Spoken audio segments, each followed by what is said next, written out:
Is the River Barrow the grave of a monster that could destroy all of Ireland?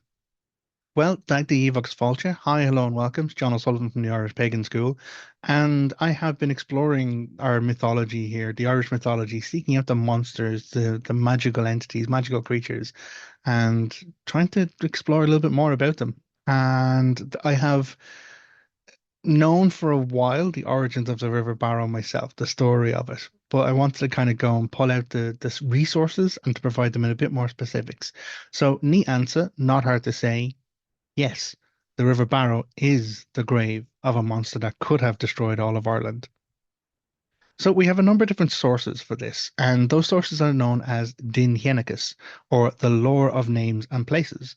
So there is the metrical Dinhenicus, there's the Ren Dinhenicus, and there's other smaller references. There's a Baudelaire Dinhenicus as well.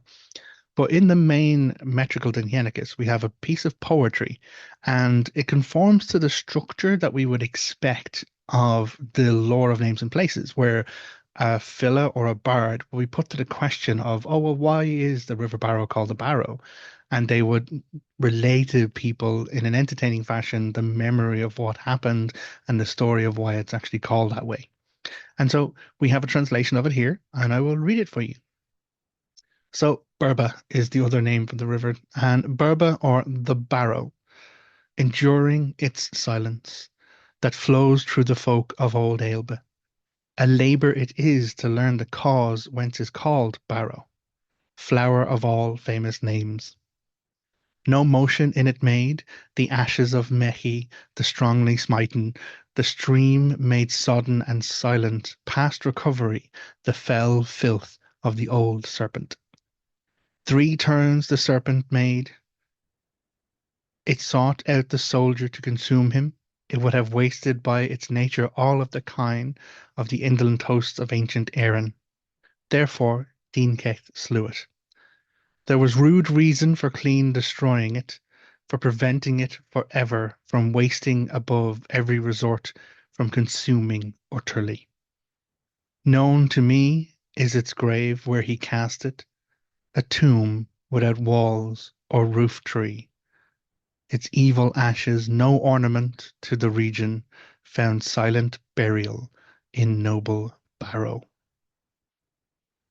So it's a lovely piece of poem. It talks about the flow of it, but it does give us one of the versions of characters involved, because Dean Kecht is the very famous surgeon of the Tuatha Dé Danann, and so he is their god of medicine and surgery and leechcraft, as it was called. Meche, though, is also known to us and is also associated with someone who is believed to be Tuatha Dé Danann, and that is the Morrigan. So Mech or Meche, Meche or Mechi Fada, is the son of the Morrigan. And so in one version of the story, this child is born either with three hearts, with a snake in each heart, or with one heart which has three snakes in it. And the prophecy was told that if the snakes were allowed to grow, they would grow and they would burst forth from him, and then they would be the ruin of all Ireland. They would consume everything. Anywhere they went would be pestilence and destruction. It would be pretty much bad all over the place.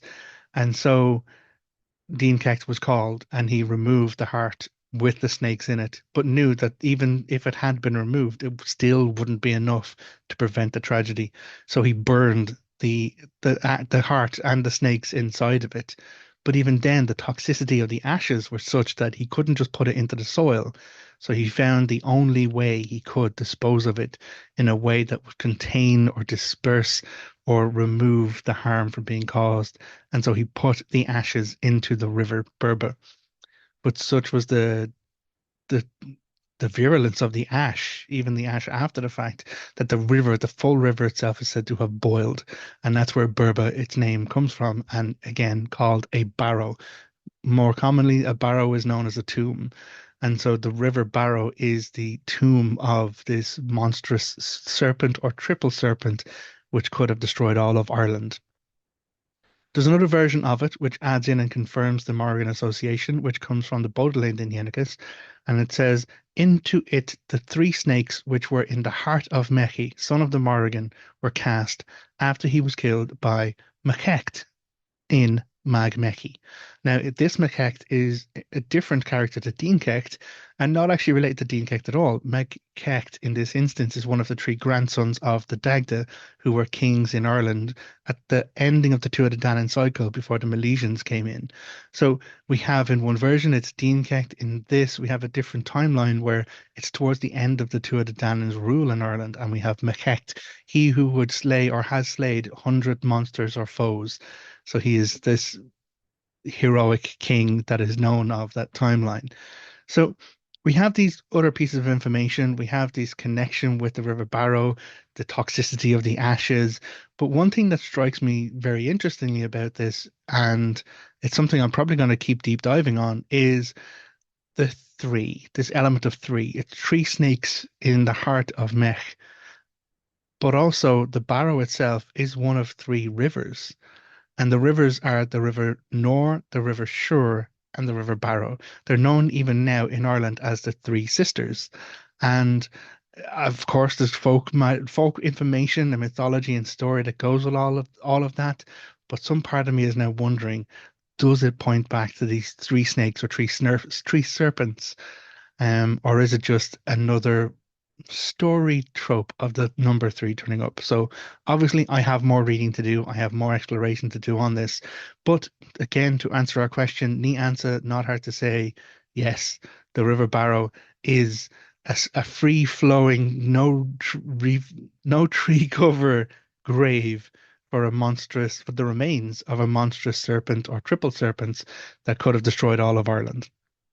If you found this interesting and you'd like to know more about it, do make sure you follow along with the like and subscribe stuff, or you can grab a year's worth of free resource or more over at irishpagan.school/free.